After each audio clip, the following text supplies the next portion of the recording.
welcome to an all-new episode of SJHL Weekly across the SJHL social media platforms. Thank you so much for joining us, and we have a jam-packed show today. Of course, we're going to recap the weekend that was, but we're also going to be joined by Kindersley Klippers forwards Logan Linklater, Tylen Hilbig, get their thoughts on their weekend where they knocked off the Melfort Mustangs, giving them their first loss of the season, and much, much more. But without further ado, let's bring in our lovely co-host, Nugsy, Rory, fellas. To quote Stain, it has been a while, and that is because obviously last week we didn't have a show because of the Thanksgiving long weekend. Hopefully everybody could enjoy time with their family and friends for Thanksgiving, but how are you guys doing? Doing really well. I'm glad to be back with you guys, talking SJHL hockey, of course. It's been, a long 2 weeks. I'm always excited to get back. And a lot to break down from this weekend, and I'm really excited for our first double dose of guests as we get both Tylen Hilbig and Logan Linklater joining at the same time for what was a really successful and big week against Kindersley, taking on arguably, who some are saying, the best, if not one of the best teams in the league in Melfort. Yeah, no, absolutely. And tell you, Logan Linklater has been a fan of the show for a while too, so excited, and he wanted to come on. And we're in a new studio, so I wanted to celebrate with a little gift that I gave to the fellas. And Jacob Faith, I know you're a big podcast guy, so in the podcast, here's a great idea for a sponsor. If we can get a shot of this somehow, it's the Neugebauer. What is this? It's the Neugebauer, so I got one for Rory. Wow. And I got one for you. You can just toss her over. There you go. Still got it. It's literally a Neugebauer. Where? And you can get it at a store called, can I say the name of the store? I don't know. Sure. You tell me. You can get it at Superstore. Oh, okay. Is it gluten-free? No. Okay. I can't eat it, but it's called the Neugebauer. I like it. Thank you, Nuggs. Thank you. There you go. So You can't even have it. love you, boys. I can't even eat it, no. Oh, my gosh. But my wife had one. She said it was delicious. All right. I'm looking forward to it. She Well, you know likes what? the After the show, Neugebauer we'll do a and the review of it. We'll do a review of it. We'll try it. Maybe we'll film it and put it on the SJHL social media handles. Perfect. Thank you, Jamie. That was very nice of you. But let's get right into it, shall we? Busy weekend, 5 games Friday, 5 games Saturday in the SJHL. Let's dive head first into it. Let's start with Friday. Like I mentioned, 5 games on the schedule. The Flin Flon Bombers earned a 7-1 win over the Estevan Bruins. Humboldt 3-1 over Nipawin. Melville 4-3 shootout winners over the Yorkton Terriers. There it is. The Melfort Mustangs with a 3-2 overtime victory over the Kindersley Clippers, and the Battlefords North Stars with a 6-0 win over Laurent. Then moving to Saturday. 4 of the 5 games were rematches of Friday nights. Melville completing the weekend sweep of their Highway 10 rivals, winning 3-1 over Yorkton. Flin Flon 2-1 winners over Weyburn in a shootout. Nipawin getting a little bit of revenge on Humboldt with a 3-2 win in overtime. And then Battlefords winning 6-2 over Laurent. Kindersley 5-4 over Melfort. And of course, all of our look-backs from the weekend are presented by our good friends at Sask Lotteries. Guys, let's start with the Flin Flon Bombers. I think it's always impressive when these teams from the north do the 4-game and 5-night road trips, and it's not often that a team goes down south and sweeps all 4 games in 5 nights. The Flin Flon Bombers are for real, and they looked very impressive on this road trip. Yeah, it's 2 games in a row, a day off, and then 2 games in a row on that road trip for the Flin Flon Bombers. They picked up all 8 points. They're as impressive as a team. Like last year, the Battlefords North Stars, you kind of look at the Flin Flon Bombers, and it is a litany of luxury for the Mike Reagan and the Flin Flon Bombers. Everywhere you look on that lineup is someone that can make you pay. 2 great goaltenders who split time this weekend, almost identical numbers, right? Your defense isn't giving up any goals. The offense is the most potent offense in the league. They've taken the fewest penalties per game in the league. And when they do take penalties, they have the best penalty kill. There's no holes in this team. And what I really love about them is that they're doing it consistently through 60 minutes. They're not any periods off as they lead the league in first period goals. They lead the league in second period goals. They lead the league in third period goals. First period shots on net, second period shots on net, third period shots on net. It is 60 minutes of Flin Flon just coming after you. And it is as impressive as a team as I've seen, and comparing them to the North Stars of last year, I know that is a high bar set, but they're so good right now in the early going of the season, Nugsy. Yeah, and the scary thing about the Flin Flon Bombers, I think they can even be better than they have been over this road trip. They outscored the opposition 19-2 over the 4 games as well, 2 shutouts. and hard to do better than that. Harmon Laser-Hume, Kenneth Marquardt. Will we see Neugebauer? There you go. Will we see more of a balanced 1A, 1B this year between those two? Because I can tell you, Mike Reagan is really, really high on Kenneth Marquardt. He was last year too, and wanted to give him, a few more starts. I think he will this year. And you said it, Rory. Like, there's no holes, and because of that, they played 4 and 5. Yes, they did. That's not easy. Not taking anything away. But they can rotate their squad. They did it quite a lot. They rotated their goalies. They were able to rest guys. They were able to play some guys, plug guys in. And if, a Jacob Vockler, like maybe in Wilcox, it wasn't Jacob Vockler's best night. Sure. He's going to have many good nights. He's had many good nights.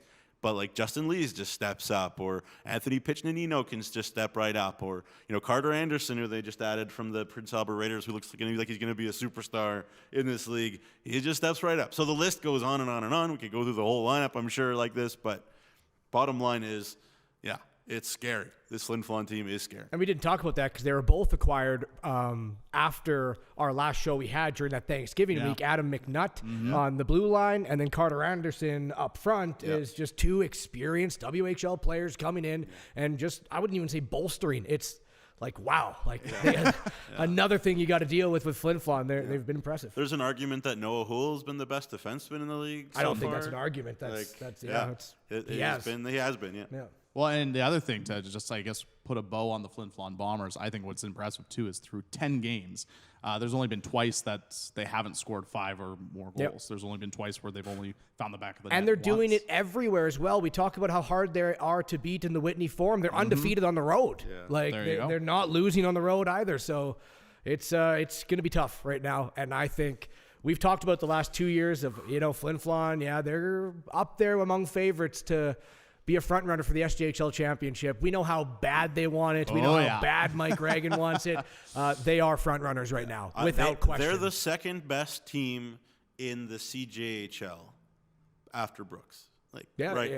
Arguably, yeah. Period. All right, there you go. Let's move on to another team that's been impressive to start this year, and that's the Melville Millionaires, guys. 5-2 to start this season. This weekend, they had their first Highway 10 rivalry matchup against the Yorkton Terriers, and they had a home and home, and they swept the home and home, and now quietly, Melville's 5-2, and they are off to a great start this year. Their only 2 losses have come at Affinity Place in Estevan. Everywhere else, A-OK.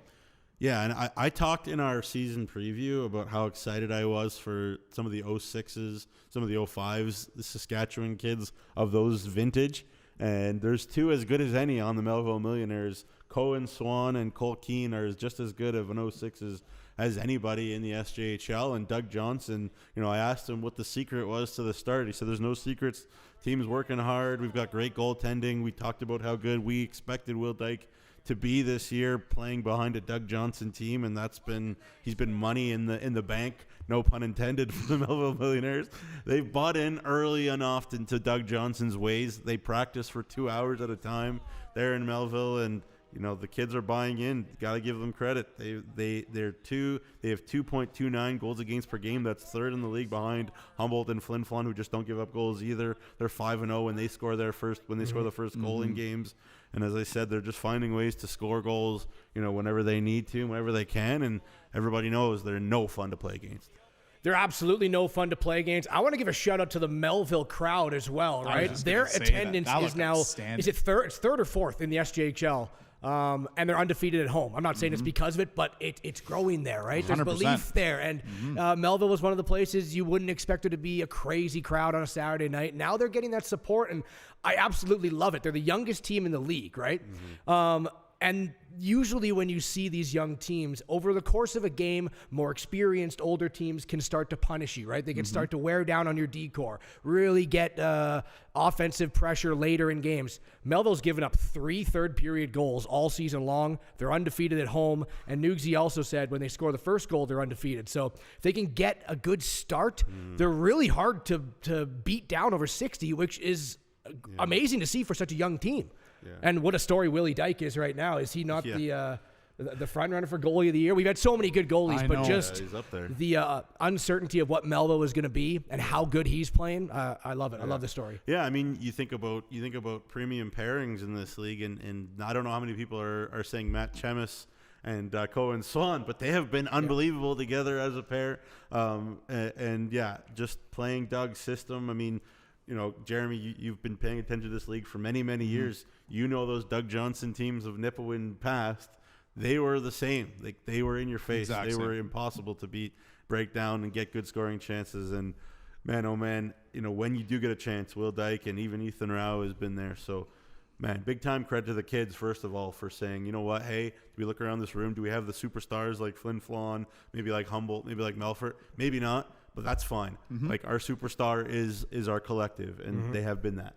And I guess to wrap things up with Melville, one thing I think will be interesting over the course of this next 2-week stretch for the Melville Millionaires, their next 4 games, Melfort, Flin Flon, and I think that'll be the first real big test for this Melville Millionaires club. 3 or 4 of those games are away from the bank. I have utmost faith. They've beaten Battlefords. They've beaten Estevan. Right? They've beaten Yorkton's on an upswing team. They've faced some tough talent. Have they faced the 2 top teams right now in the standings? No. But I have utmost faith in them, 100%. And to credit Doug Johnson again, because he deserves all the credit we're giving him and his team.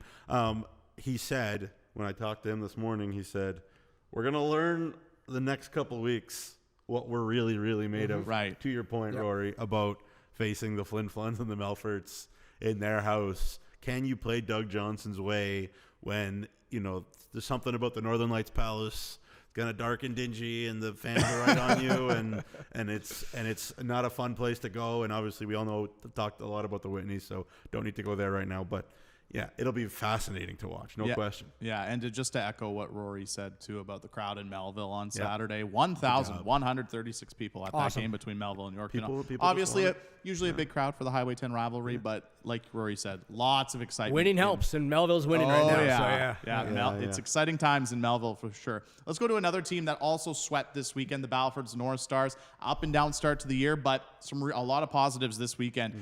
Sweeping the Larange Ice Wolves 6-0 win at home, and then a 6-2 victory in Larange, a very difficult place to play. I'll harp on it all year. Love these young Saskatchewan kids getting opportunity, and Carson Olsen is legitimate. 8 points in 9 games as an 06 defenseman for Battlefords already this year. They didn't maybe get enough credit from us, from many people, Battlefords, to start this year, but we should have known better. Braden Klamosko, Gary Childerhose will get his team firing eventually. They brought in Hunter Bergeson, Rory, great pick in the draft. We knew that he would come in and be a piece. He's been a big piece. And down the middle, Battlefords is very, very good. You talk about that foursome of Sinclair, Allen Portner, and Underhill.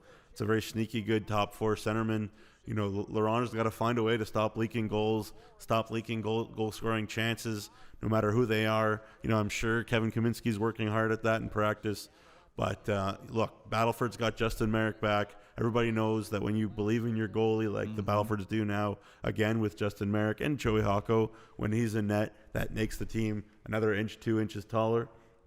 This Battlefords team is ready to go. They know how to win. They have a good core back from the Centennial Cup. Not worried. I was never worried about Battlefords, and I think this was a statement weekend. Yeah, I'm right on page. Justin Merrick coming back, one of the best reacquisitions of the year. Posted 2 shutouts in his first 3 games. I like it that they did it both ways this weekend. They, kind of fought through a first period where nothing was happening, come out in the second, explode for 3 goals in 3 minutes, take over the game in the third period, right? In the second game, Larange goes up 2-0. Battleford's a younger team, right? A younger, guys that have been Ben Portner, Carson Olsen, as you mentioned, guys that are driving a lot of the stuff right now, come back and win 6-2. So they're doing it in both ways.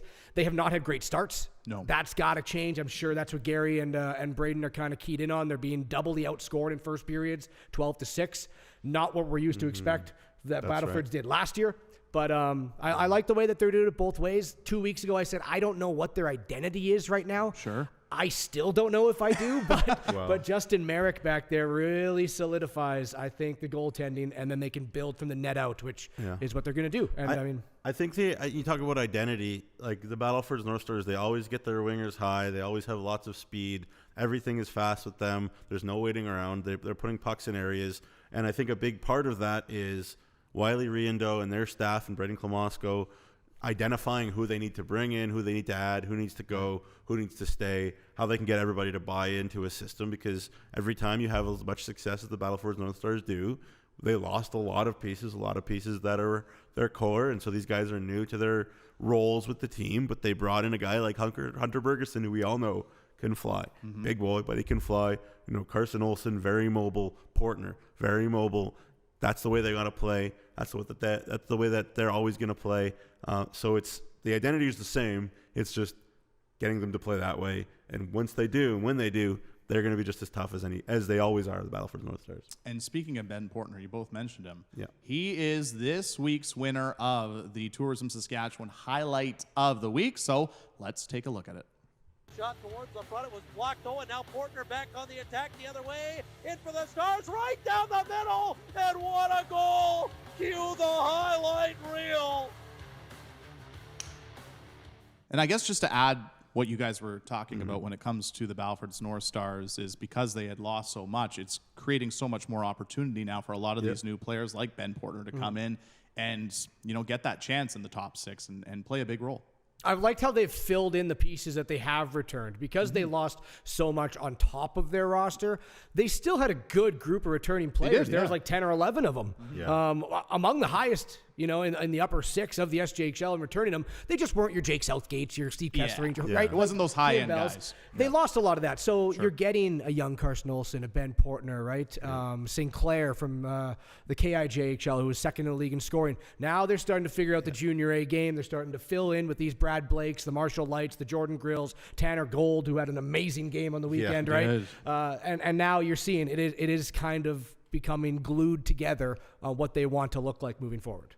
For sure. Let's move on to the Kindersley Clippers, who had they quietly, for the second weekend in a row, Kindersley, 3 out of a possible 4 points, a solid weekend. And they had the Melfort Mustangs, their first loss in regulation, another solid weekend for Kindersley.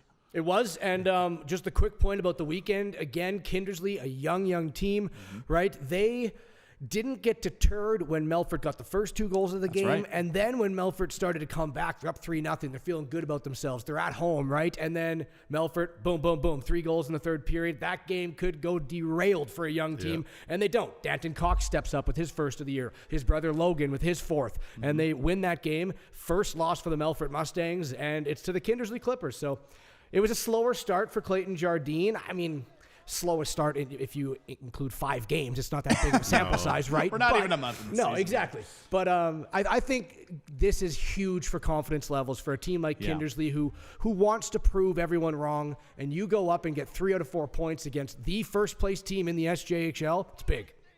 It is big. I mean, the Kindersley Clippers, we talked about it ad nauseum last year, even under Ken Placco, and how much better they were at home than they were on the road, and that was a bit of an issue that Ken Placco, no disrespect, never really overcame with that Kindersley Clippers team. I don't think they're that young. Like, obviously, we have a Logan Linklater and a Tylen Hilbig, coming on. Logan Cox, they have a core of veteran guys that are expecting to take a big step forward, and it's really about again, new coach trying to figure out what it is that Clayton Jardine wants them to do and accomplish. And I thought it was a really interesting matchup of styles between Melfort and Kindersley. I mean, the Kindersley Clippers sit back and want to counterattack and take advantage. Melfort wants to be up in your face, and their 4th D, or their 4th skater in, their D is jumping in all over the place, maybe behind the net sometimes. It's a very interesting contrast in styles between Melfort and Kindersley whenever they do battle. But yeah, again, same thing as Melville, right? The people in Kindersley will come out if you give them something to believe in, and they're doing a nice job. They're adding seats you were talking about, Jeromy. Yeah, those seats look sharp. Looking sharp, very exciting. And again, Clayton's a guy we all know. He's a great guy. He's a great coach. So I think the Clippers, if they completely buy into what he's preaching, they'll be in good shape. And I don't think they're that young. They got 2 experienced goalies that we both know can stop pucks. Cody Jamin and Justin Falk have both had great games in this league as well. So, there's a lot to like on that Kindersley Clippers team. I like them as a playoff team in our season preview. I just got to listen to Clayton Jardine and follow what he does. But I expect to see, more weekends, more shows like this where we're saying, hey, look, the Kindersley Clippers beat a Melfort or beat a Humboldt or beat a Battlefords, because they have those pieces that are game breakers, like a Logan Linklater. And by the way, Logan Linklater 7 goals in these 2 games against Melfort. Not anything to do to score against the Melfort Mustangs.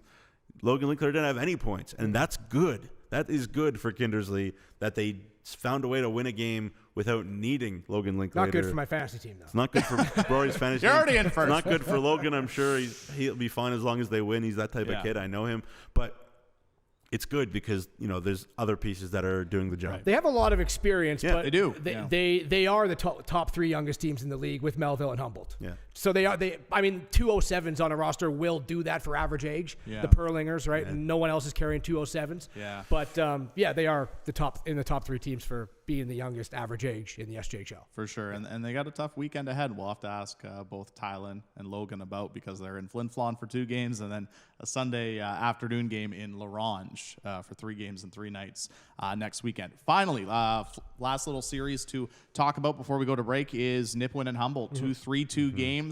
Back and forth contest, close contest. I mean, Rory, you were at both. What'd you see from both teams? Yeah, really good playoff-like atmosphere. I mean, these 2 teams over the last 16 games have played each other now 6 times, right? Yeah, 6-7 times. So a lot of familiarity with the returning players. Definitely some animosity between, Braxton Buckberger, Cage Newens, those guys who have played each other so frequently.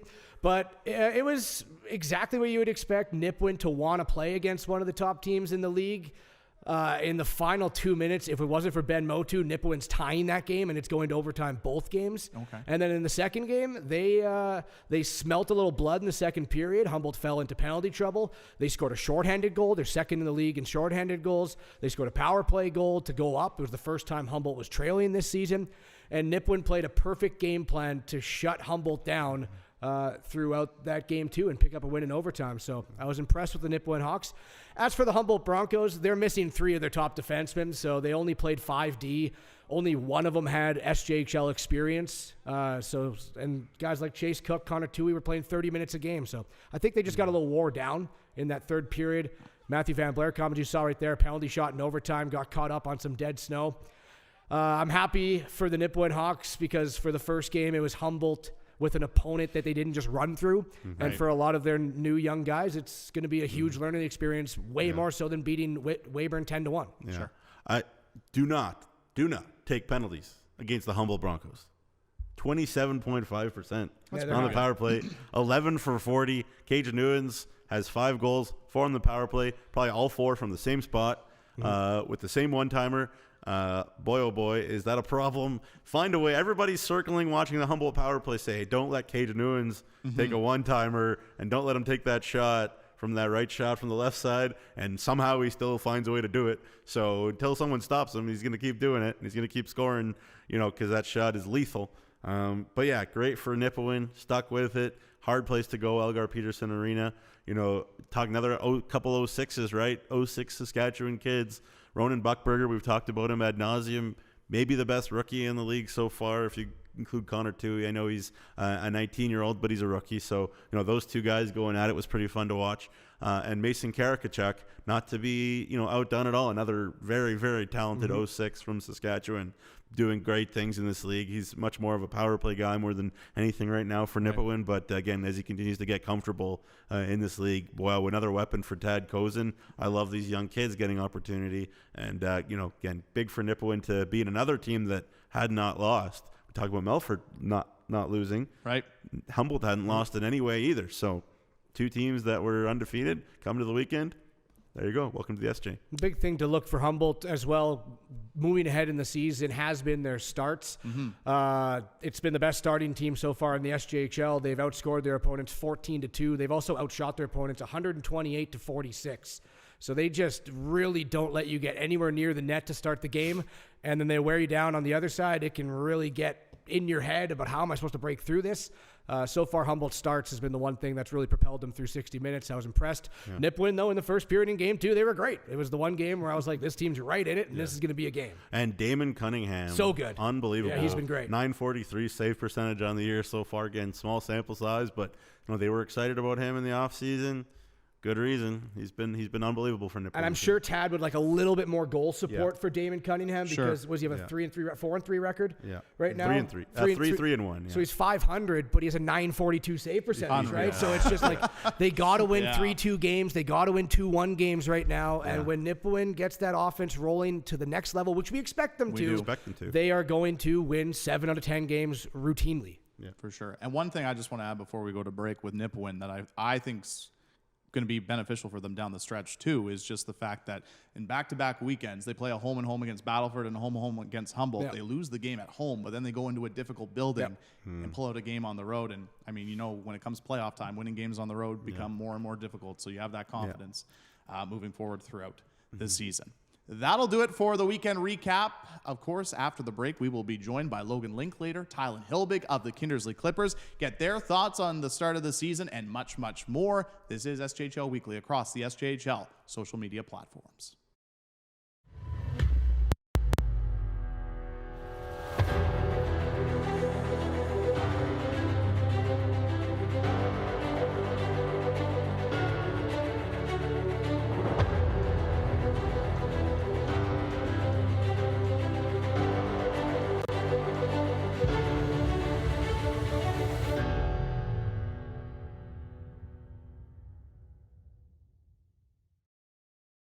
And now down to Bruce Buck. It's time for Rugmania at Capital GMC. Get rates as low as 0.99% and savings up to $8,000 on a new GMC Sierra. Plus used trucks with low rates and no payments for 90 days. It's Rugmania at Capital GMC in Regina.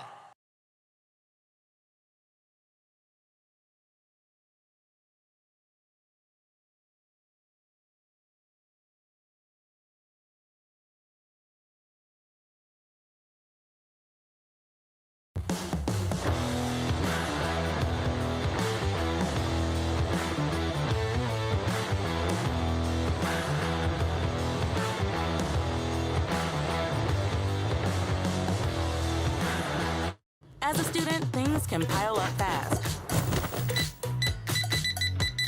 Ouch. But the RBC Student Banking Bundle makes back to school easier with up to $275 in value. That's a whole pile of takeout.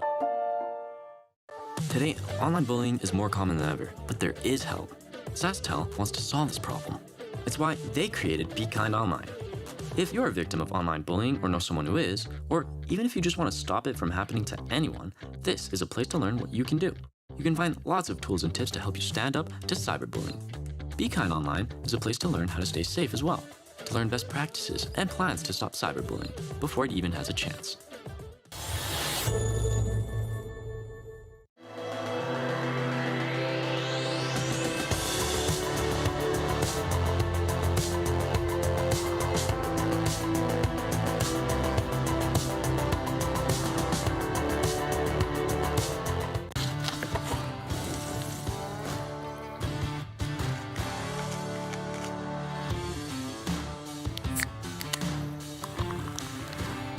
Original 16.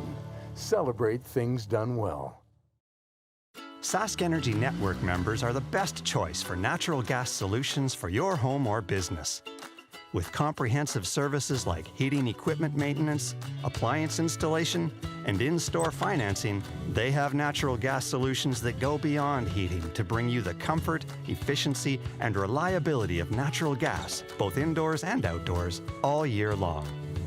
For whole home natural gas solutions, network members burn brighter.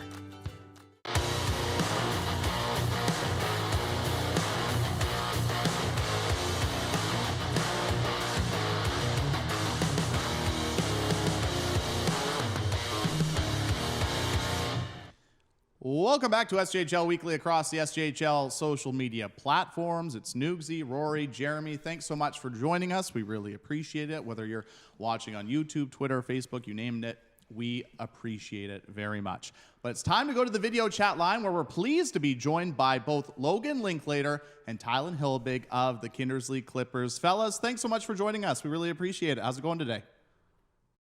Good. Thanks for having us there. Appreciate it. For sure. First and foremost, obviously a really good weekend for your hockey club. 3 out of a possible 4 points against a team that hadn't lost a game, but you guys handed the Melfort Mustangs their first loss. What do you guys think of your team's performance this weekend?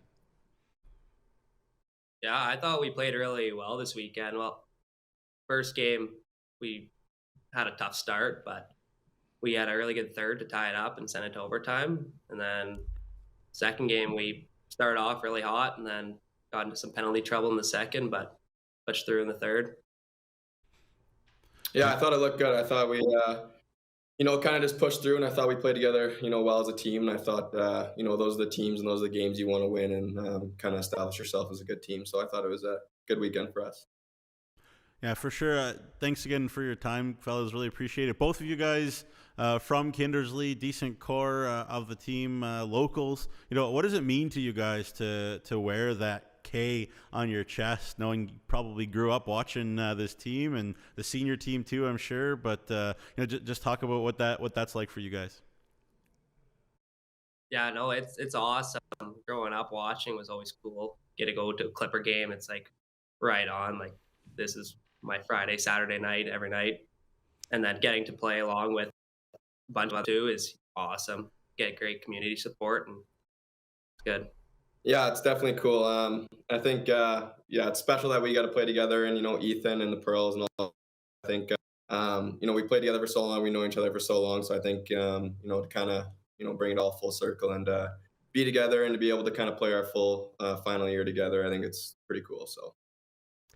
Yeah, guys, I want to ask you as both 20-year-old players with the Clippers, the belief in the group this year. You've shown you can beat the top teams in the league, right? Obviously, your leaders on the team helping the younger players like the Perlingers find consistency through the game. Just where do you kind of weigh that leadership role now as local guys and part of the Kindersley Clippers that are trying to get back into the playoffs? Yeah, I think it starts from up top with our coaches, with having Trapper and Clayton, who are great guys and they know the game so well, and they're kind of putting their knowledge on us, and then we can help pass it down through to the younger guys and help them. Yeah, I think it just got to be belief. I think if you kind of, look at our team last year and, where we struggled, it was kind of just letting games go and, not playing physical, not playing hard, not kind of playing with pride type thing. So I think it kind of starts with belief. We believe in Clayton, we believe in Traps. And I think kind of, if your leaders believe it, then everyone else kind of follow you. So I don't think there's really been, no problems kind of getting guys involved. I think everyone kind of, sees the opportunity we have here and, we all believe. So we're excited. We think we can, give it a run. So. For sure. You guys both mentioned him, so I was going to ask about your new head coach, Clayton Jardine. I mean, what's it like playing for this guy? Yeah, he brings something different that we haven't had as a coach for a little bit, which is good, I think, for the guys and brings some intensity to the group. And he's so knowledgeable, so that helps us a lot too. Yeah, and like I said, we've been losing for the past couple of years, so I think, the big thing him coming in was just, I think it was just a big pride thing. I want to be that, that team, where everyone rubs it in our face anymore. We want to, start winning games, and I think just the way he coaches and the way he kind of prides himself in, his systems and all that stuff is something that we've never seen. It's something that, we really appreciate for sure. For sure. Lynx, I got to ask you a question specifically. Lynx, you had a year that was all over the place last year. I guess, you start with the Pats and I guess it didn't work out, and then you were kind of in limbo and had some injuries and everything. How does it feel to you to finally kind of have a year where you feel settled, you're the captain, you have, what your role is, just a little bit of more of a settled feel maybe now. You talk about it being your last year with a bunch of guys as well. Has got to be a special feeling for you after, a bit of a tumultuous career, junior career so far. Yeah, it's been a bit hectic for sure, but it's been a good year. I kind of had, I broke my foot to kind of start or end the summer there. So to kind of start the year, I was kind of a little bit behind, and I feel like I'm really starting to, come along. But like you said, it feels good to, know my role and know my worth here, and to get the honor to wear the C and to play big minutes and to play in front of people I know every night, and do beside Tyler and Ethan and the Pearls and all those guys. It's definitely really special. I think I just want to win. I think, like we said, we have been not very good for the last couple of years, and I think we're just kind of sick of that feeling, and we're sick of being locals that have that junior A team that hasn't been very good. And I think that now that we're 20 and we have the opportunity to kind of dominate and be those players in the league and be those players for kids in the community and people in this community, I think it's huge, and I think it's something that means a lot to me and him, and it's something that we're excited to do. So I guess, Tylen, I got a question then. First part's for you, and then Logan can jump in afterwards. But you've been playing with your younger brother, Ethan, for the last few years. Just what's kind of that been like to have the brotherly camaraderie on the team? And then on Logan, for your side, there's actually 3 sets of brothers on the Kindersley Clippers, yourself, the Perlingers, and the Coxes. Is that dressing room just full of shenanigans and bickering between brothers? Like, what's been going on there? Tylen, you can start how it's been playing with your brother. Yeah, it's awesome. I love playing with Ethan. Me and him, we're like best friends. We're so close in age and just even who we hang out with and what we do together. It's nice because he's a D-man too, so when we're going battling drills, I know, hey, I'm lining up against him. I'm going to give it to him here and make him look funny, but no, it's really awesome playing with him. I enjoy it. He's one of my biggest supporters too, so it's great. Yeah, I think so too. I think, me and Ethan and Tylen have played together for a lot of years. So I think, to kind of have that dynamic, I think it's really special, really cool. We do a lot of things, with each other's families and in the summertime and stuff like that. So I think, if they ever had a third brother, I think I'd probably be, the one. Can you rate their fridge? The Perlingers and Coxes, they're real good too. Cam and Cove, they're just young kids. They just have, full of energy, and, they just bring it every day. They love to go at each other. And, same with D and Logan, they got the forward D-man dynamic too. So I think when you look in our room, I think it's a pretty special group. And, to kind of have, the 3 sets of brothers, I think it's pretty cool. So. Well, I was just wondering if you were free to raid the Perlingers and the Hillbigs fridge, whenever you want, and what's in there, maybe. Well, yeah. I mean, I should have. I mean, he's 6'4", and I think I'm 5'10". If there's anything left, yeah. I think so, yeah. Awesome, guys. Jeremy, you got one more? Nope, you're good. Okay, we'll do with Rory's Rapid Fire. The first time ever with 2 people, so we're going to try to pass it back and forth. If it's not a back and forth question, it might be singled out, but we'll give this a shot. So we'll start with Tylen. Logan can answer unless I single one of you guys out. What group of brothers butt heads and bicker the most? The Perlingers, the Coxes, or the Hillbigs? It's the Perlingers for sure. What they're doing, they're always bickering at each other. Concur, yeah, Logan? I mean, I think it's 1A, 1B with the Perlingers and these two. I think the physicality between Ethan and Tylen, I think it's a lot, more aggressive maybe when they battle each other. But listen to the Perlingers go at each other. It's quite hilarious. Well, Tylen, if you're going up against Ethan in a battle drill, who's winning on the more majority basis? I'd love to say myself, but Ethan does play pretty tough. Did you guys go to school together, like elementary school or different elementary schools? Like, because you're both from Kindersley, how did that kind of work out, or it didn't work out that way? Yeah, we were in the same classes middle school, and then high school we pretty much took majority of the same classes too. Who was the better intramural player? Like, I'm talking other sports, volleyball, basketball, handball, like who was the better intramural sports? It was divided pretty evenly, like depending on the sport. We were partners for a lot of things, so like badminton and stuff like that. We usually dominated together. So.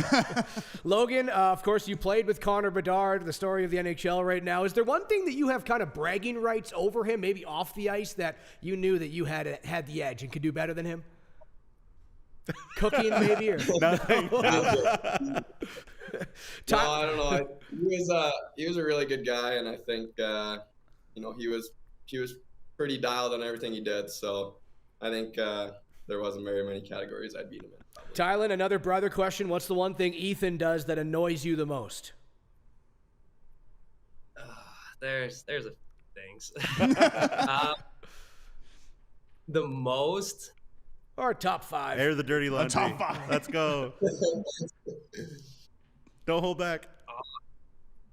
I honestly, the most annoying thing is probably when he tries to rub it in that he stopped me in a one-on-one in practice. It's like, it was 1 rep. Like, that was last week. Like, Figured it. I got one more, and I'm not sure if you guys will have an answer, but if you guys were in like a buddy cop movie like The Other Guys with Will Ferrell and Mark Wahlberg about Logan Linklater and Tylen Hilbig and Kindersley, who's playing you guys in a movie? What actor? Good question. I'd probably take like Mark Wahlberg or something like that. I think I like him in that movie. I would take him straight up. I guess, you're a big 6'3" guy. You could take Will Ferrell as well. He's a big, tall dude. It could just be the other guys. There you go. Yeah. I'd like to say someone charming like Brad Pitt or something. I got Matt Damon for Hilbig, and I got Adrian Grenier from Entourage for Linklater. That's not bad. There you go. All right. Well, fellas, we really appreciate you taking the time to chat with us today. We really appreciate it. Congratulations on the good start, and best of luck this weekend and the rest of the season with the Kindersley Clippers. Thank you. Yeah, thank you guys. Thanks for having us on. We appreciate coming on. So thank you guys.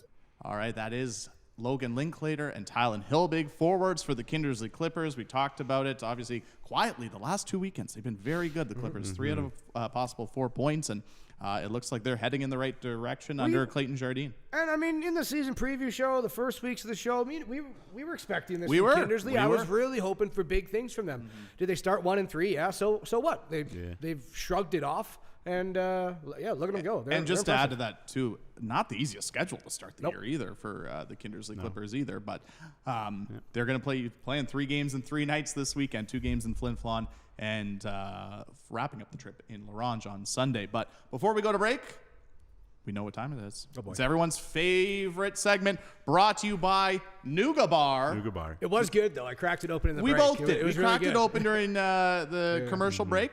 Pretty good. So pretty good. Thank you again, Noogsy. And sponsored by Neugebauer is Noogs and Notes. There you go, Jacob Faith. Get on that. All right. Popular segment of Noogs and Notes is explaining a sponsor of the league. I got Borgo Industries Limited. Started in 1974. They build and support farming equipment like seeders and drills and cultivators. They employ most of the town of St. Brieuc in central Saskatchewan, so that's about a town of about 600 people, and most of them work for Borgo. And the current president and CEO, Joseph Borgo, his dad, Frank, invented a state-of-the-art 4-row series multi-purpose cultivator in 1969 and kind of made his name out of that. So they make any kind of farming equipment and fix it as well. So there you go. Thank you, Borgo. The WHL Cup starts on Wednesday in Red Deer, the best 2008 birth years in Western Canada. Saskatchewan plays BC on Wednesday to open it up. A whole bunch of SJHL draft picks in this event. Boston Schmidt is a Yorkton pick.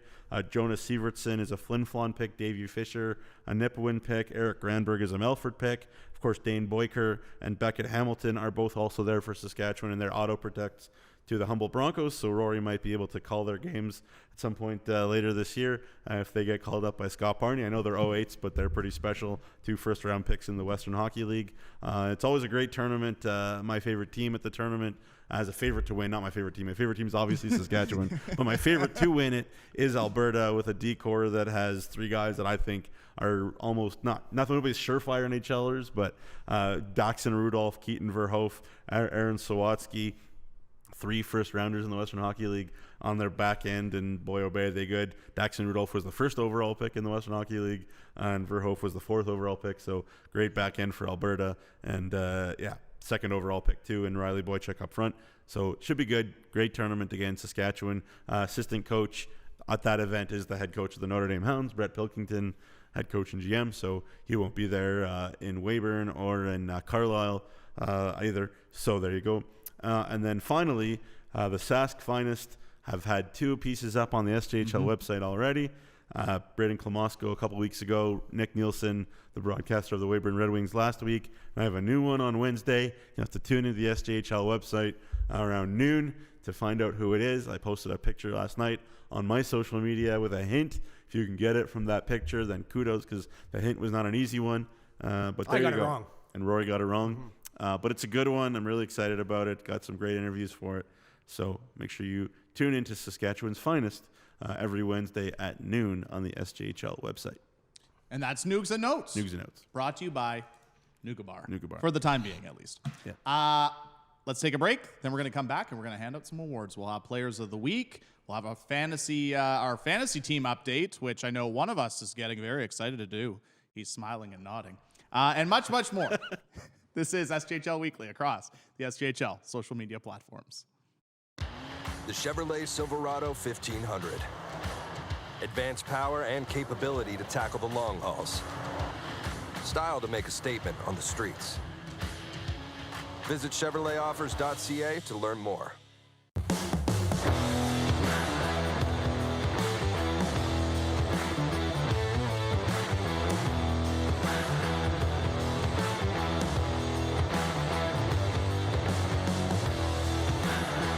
Increase your home comfort with high-efficiency natural gas equipment. Sask Energy offers rebates so you can lower your energy use and save money. For a list of rebates, contact a participating network member or visit saskenergy.com. When you buy a lottery ticket in Saskatchewan, your money really goes a long way. More than 12,000 sport, culture, and recreation groups receive funding from Sask Lotteries every year. Everyone wins. Thanks for helping me out and trying to protect me today. It's the kind of thing that, somebody comes out who's not ready, not prepared, and put into an awkward situation without somebody taking leadership and saying, hey, I'm going to protect you. It's going to shorten people's careers. And that's a big reason why we exist and, what drives us to do what we do. They know how important their role is in the community, being a good leader, showing kids that there is a right and a wrong way to do things and leading the right way, being a positive role model to not just kids in the community, but anybody in the community. Coach said a lot of great things that are really consistent with the values that we have at the SCSA, and, respect for those around us, respect for those that we work side by side with, leadership, and part of that is being innovative and collaborative and solving problems together. Really, the last one that you touched on was integrity, doing what's right and doing it the right way. And those things just yield incredible results, not just in terms of making things safe, but really being productive and striving, whether it be in a game or in your life or in your business. I think absolutely we try and fill the roles of all those values and just try to be the best people we can, really, not only for ourselves, but for our teammates and for the community around us. Have a lot of fun today. Thanks, guys. You're very welcome. Thank you.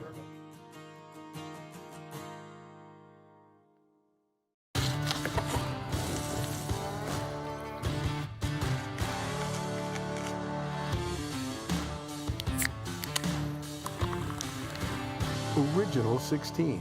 Celebrate things done well.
Welcome back to SJHL Weekly across the SJHL social media platforms. It's Nugsy, Rory, Jeromy. Thanks so much for joining us wherever you may be watching, YouTube, Facebook, Twitter, all the social medias. We really appreciate it. Of course, all of our shows are presented by UPL. You can see in the top corner. So thank you so much to UPL for all the great support with our SJHL programming. And we also want to give a big shout out and a big thank you again to Logan Linklater and Tylen Hilbig of the Kindersley Clippers for taking some time this afternoon to chat some hockey with them. But without further ado, it's time to announce some players of the week for this week. And I got to say, before we get started, when we were looking at the stats and everything yesterday, when it came to determining players of the week, it was a pretty good week for defensemen. Very good week for defensemen. But let's start with SGU MVP of the week, who is also the Super U defenseman of the week, and that being Connor Tui of the Humboldt Broncos. I mean, 1 goal, 7 assists, a very good week, Rory, for Tui. Yeah, he had the most points out of any SJHL player this week, and he did it from the blue line. He's up there in power play points out of all skaters, second in the league in D-man points. He's 5th in the league in points out of all skaters, 1st in the league in rookie points. We knew he had a lot of talents coming out of Shattuck St. Mary's, right? Scouted and acquired by Scott Barney. I didn't know he was this good. He's got 13 points in his last 5 games, and yeah, he's been an absolute gem on the team and in the SJHL. I expect D1 schools to be calling very, very quickly about this guy. Well, what is he, like 2 points per game? It's 2.17. Yeah. Unbelievable. Yeah, I mean, hey, That's pretty good. It turns out after Sidney Crosby, they make some good players at Shattuck St. Mary's. It's not just Sidney Crosby. Not just Sidney Crosby. So how about 2 defensemen, though, in the top 5 of scoring? Noah Houle and Connor Tui now. It's just really cool. Yeah. They're Well, pretty special. and that's the thing. Noah Houle had a great week, too. He had, 7 points, I think, in Or 4 7, games this yeah, week, 6 or something 7, like that. He had a great week as well. But congratulations to Connor Tui, SGU MVP of the week, and Super U Defenseman of the Week. Moving on to Bourgault Forward of the Week, and retaining his Bourgault Forward of the Week crown, Nugsy, Justin Lees of the Flin Flon Bombers. 2 goals, 4 assists. Another great week for the pride of Flin Flon. Yeah, I tell you what, they are thrilled to have this many Northern Manitoba kids on the Bombers this year, and Justin Lees, the captain, he's come in. Remember the first week we said, what's wrong with Justin Lees? He didn't get any points. Well, he's run over the league since then. 16 points in 8 games and an 8-game point streak since then. I'd say he's going to be fine. He's right up there. Flin Flon has, I think, 4 of the top leading scorers, the 4 top leading scorers in the league right now, and Justin Lees is right in that mix. 2 goals against Notre Dame. The rest were assists. He skated around like the Notre Dame power play to score a shorthanded goal like they weren't there. Man, Justin Lees is going to make a lot of people look bad in the league this year. Yeah, deserved. He's going to get a lot of awards. He's dominant. The pride and joy of Flin Flon and the pride and joy of Team Nugs right now with 16 points on his fantasy team. I need somebody. There you go. You're facing a lot of injury trouble, though. I will tell you. A lot of injury trouble on Team Nugs. So congratulations to Justin Lees, again, retaining his Bourgault Forward of the Week crown. Moving on to Direct West Rookie of the Week. And from the Melville Millionaires, Cole Keane. We talked about it when we mentioned the Millionaires and their sweep. But stepping up this week for the Mills was Cole Keane, a goal and 3 assists. And sorry, I was just saying, we knew that they would need someone to fill in on this young team. We didn't know where the offense is going to come from. We expected the defense to get better. Will Dyke and net. Cole Keane, 4 points in this back-to-back winning streak for the Melville Millionaires. They actually have the 2nd longest winning streak in the league right now, do the Melville Millionaires. But such a young, talented player, and just expect him to keep on growing and growing as the season progresses. Yeah, I spoke to Mike Rooney after the draft last year, and he was really, really excited about the Melville Millionaires draft from last year. So the fact that Cole Keane, who was their highest pick, by the way, in that draft, even though he was a 2nd rounder, has come in and been this good, this fast, is not a big surprise to, at least to Mike Rooney, who's obviously now an agent. But anyways, that's the topic for another time. Last point about Cole Keane is he's got 7 points. 5 of them against the Estevan Bruins. Where did he play his AAA hockey, folks? Anybody want to guess? Here's a little early quiz question.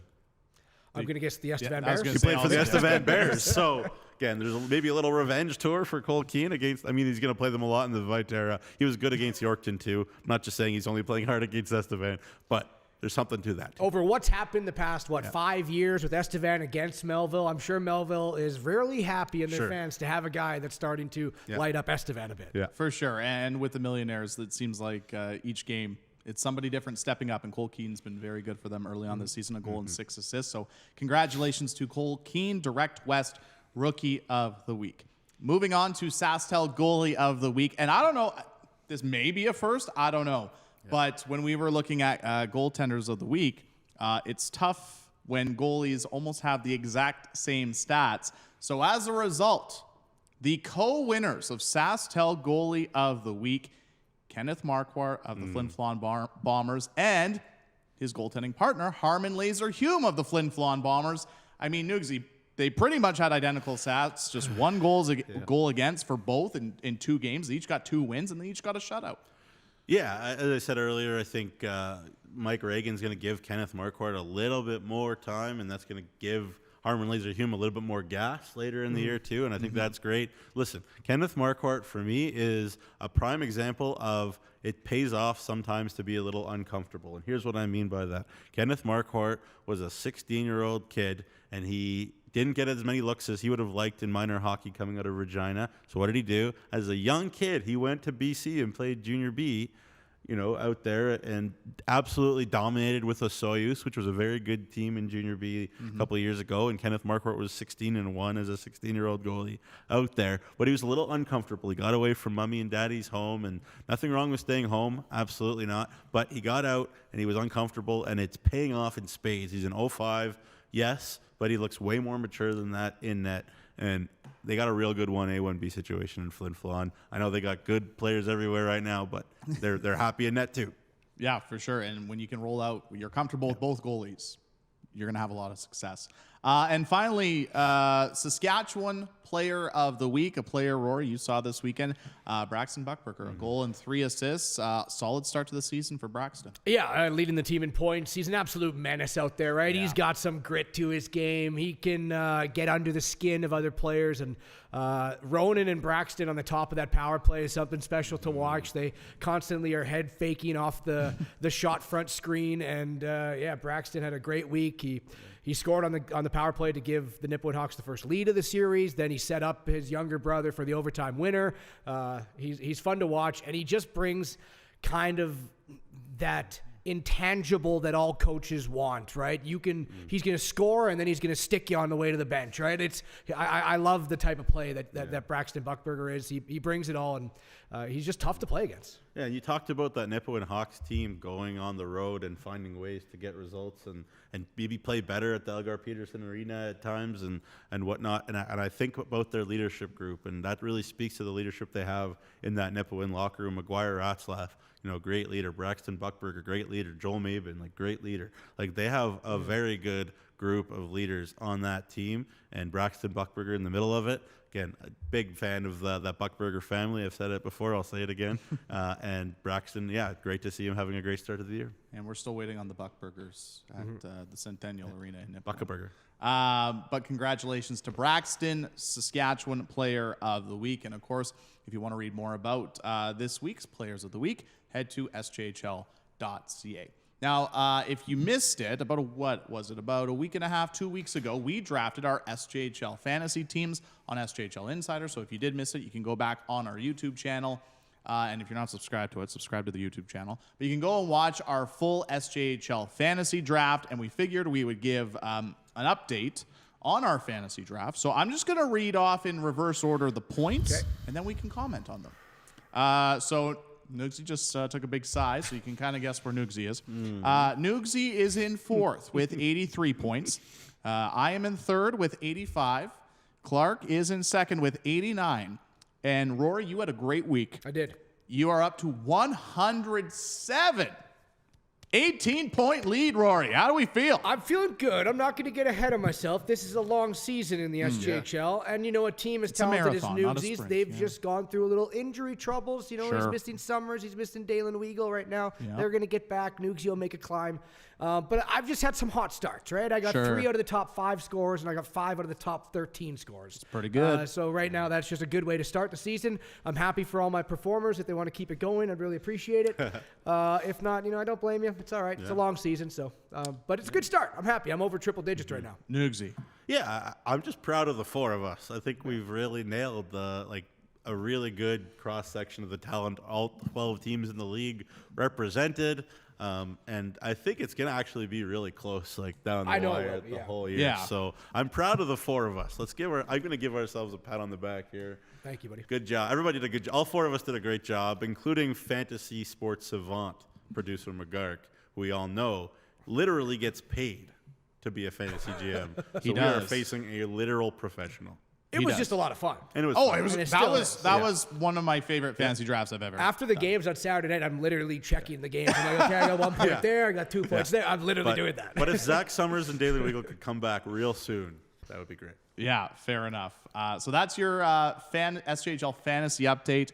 We will give updates, I don't know, maybe twice a month type thing, every 2 weeks, just to see where everybody's at, because I don't think it'll change too much after 1 week. So maybe every 2 weeks we'll give a fantasy update, and we'll let you know where we are at with our SJHL fantasy league. But moving on now, Rory, you have some obscure stats you want to share with us. Yeah, I'm not sure if they're obscure stats. I just thought I'd throw in a little game to wrap up the show. It's just called a Who Am I quiz. I like that. Right, so I got a little bit of a stat. It could be a player, it could be a team. Majority of them are teams, just to see if it would be a little bit more easier. But it's basically a stat, a little bit of a trivia question, and then see if you guys can guess the team. Okay. Right? Sounds so fun. I got about 6 or 7 of them. Okay. It's the most exciting play in sports, and we've done it twice. The only team to have 2 penalty shots this season. I'll say Estevan. It is the Estevan Bruins. Just because I was there on Friday and I saw one. So I had I was going to say Humboldt because Van Blaricom had that one. Oh, that's right. Overtime, but yeah. Just the one for them. Okay. And actually, fun side fact, there's been 4 penalty shots this year. No one scored. Goaltenders have stopped. Goalies. We made a second bench for ourselves in the penalty box. We've taken the most minor penalties in a single game and also the second most minor penalties in a single game. Who am I? I have a guess, but I want to let Nugsy guess first. Well, a team that took the most penalties in a single game, the most minor penalties. I have my guess, but I want to let Nugsy guess first. I'm going to go with Yorkton. I was going to say Weyburn. It is Weyburn. 16 minor penalties on October 7th, 15 minor penalties on October 11th. Okay. The man advantage was clicking this game. We scored the most power play goals in a single game. Oh. It's Flin Flon? Is it Flin Flon? It is not Flin Flon. Oh, man. It's a shocker. It's way back on the season opener. Oh. I'm not Kindersley. Kindersley. Oh, that's right. They scored 4 power play goals. Right. Yeah. Our goalie really needed a break heading into the third period because he made the most saves in the second period out of any game played this season with 24 saves. The second period. 24. The goalie needed a break. Well, the goalie made 24 saves in the second period. I think was it Johan Trump? It was Johan Really? Trump. There you Notre go. Dame. Poor Johan. He's averaging like 52 shots a game, something like that. All right, I got a few more. Although we don't have a losing record, we don't have a combined period where we've outscored our opponent. Oh. So in the first period, the second period, the third period, over the course of their first 8 games, they have not outscored their opponent, but they don't have a losing record. Is it Weyburn? No. No. Battlefords. It is not Battlefords. Oh, who is it? It is the Kindersley Clippers again. Ah! Okay. First us with period, the back-to-back first period Kindersley. 9-9, second Really? period 4-10, third period 10-12. Okay, I got 2 more for you. Okay. Heading south for the winter, apparently, because this is the only team to have not played a single game against any Viterra Division opponent. Ooh. Against not a... They have never played the Viterra Division yet. Nipawin. It is the Nipawin Hawks. You got it. Except more. they're down south this weekend. Yeah, they got They 3-3, are down yeah. south this weekend. Spoiler, they're down south this weekend. Yeah, they got 3-3. Better not take any penalties when I'm on my game. I've scored 73% of my points on the power play. Ooh. Is it Cage Newins? It is Cage Newins. Boom. And that will wrap up Who Hey, Am I? Nugsy. Look at us. Not bad. We're not I think, terrible. what, 6 out of 7? Can we get a got? graphic that says not terrible? 6 out of 7. We did pretty good. I hope you enjoyed that. that was fun. great. That was awesome. Great job. Great job finding those. All right, let's take a look at the upcoming schedule because the new week in the SJHL starts tomorrow. Pair of games on the docket. The Larange Ice Wolves will visit the Nipawin Hawks. And I'm going to say this, if you're in the Nipawin area, it's free admission night at the Cage. Yes, yeah. Get to the Cage. It's free. You'll see a great matchup between the Ice Wolves and the Hawks. And then, of course, the Humboldt Broncos will be on the road to take on the Yorkton Terriers. And then on Wednesday, another pair of games. The Notre Dame Hounds will look for their first win of the season as they visit the Weyburn Red Wings. And then the Melfort Mustangs play host to the Battlefords North Stars with puck drop at 7:30. Aside from those games, guys, or maybe those games, when it comes to this coming week in this SJHL, what do you kind of have your eye focused on? Not biased, but I mean, anytime the defending champs roll into town, or you play them, I mean, it's definitely circled on your calendar. I think for everyone involved. So Humboldt Battlefords is mine. Sure. I'm really excited for that matchup. There have been so many good Trevor Blevins versus Braden Klamosko playoff matchups and game matchups over the years. They've been around the SJ for a long time. Obviously, both of them Battlefords and Melfort on Wednesday. That's always a special treat. Midweek game, Battlefords Melfort, nice. Should be a lot of fun. Very interested to see how Nipawin uses the momentum of beating Humboldt in the EPA. Not too many people do that, go into Humboldt and win. So we'll see if Nipawin can use that momentum on a 3-3 Estevan Weber Notre Dame. Should be a very interesting weekend ahead for the Nipawin Hawks. And I was going to say for me, the 2 3-3s are really intriguing with Nipawin playing 3-3 down south, and then Kindersley going up for a very difficult 3-3 with 2 games in Flin Flon, and then closing that one out in Larange. Of course, if you want to stay up to date with everything in the Saskatchewan Junior Hockey League, be sure to like us across all of our social media platforms. We got a lot of them. Like them on Facebook. Follow us, I should say, on Twitter, or X, formerly known as Twitter. Follow us on Instagram, TikTok. Subscribe to the YouTube channel. We're over 1,000 subscribers now, so thank you so much for your support on the YouTube channel. But that's where you're going to find our shows. You're going to find the highlights. You're going to find features. You're going to find so much more. Subscribe to the YouTube channel and follow us across all of our social media platforms. And we have to give a big thank you before we go to all of our great sponsors in the Saskatchewan Junior Hockey League. Of course, this show is presented by UPL. All of our shows, this show, Insider, all the other shows presented by UPL. So a big thank you to them, and a thanks to Bourgault, which we learned lots about through Noogs and Notes. Thank you, Noogsy. We're looking forward to the next one next week.